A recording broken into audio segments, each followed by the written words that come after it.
जाएगा क्यों नहीं?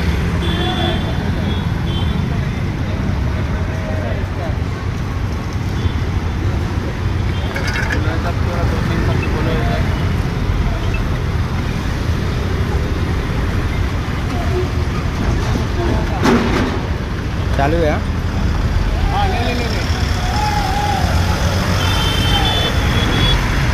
या ठिकाणी आपण बघू शकता सकाळी सिडकोची लाईन आहे या ठिकाणी पूर्णपणे खराब झाल्यामुळे लाईन या ठिकाणी लिकेज झालेली होती आणि संपूर्ण रस्त्यावर पाणी या ठिकाणी पसरलेलं होतं।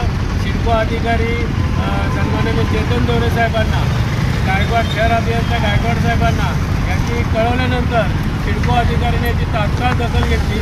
त्याबद्दल सर्वप्रथम पाटणनगर रहिवासी सामाजिक संस्था राष्ट्रवादी काँग्रेस पक्षाच्या वतीने त्यांचं मी मनपूर्वक आभार मानतो, कारण या 1 तासाच्या आतमध्ये सिडको अधिकाऱ्यांनी तात्काळ या ठिकाणी कामकाज चालू केलेलं आहे आणि पाण्याचा जो उपद्रव होत होता, पाणी जे वाया जात होतं त्यांनी ते तात्काळ बंद केलेलं आहे। त्याचबरोबर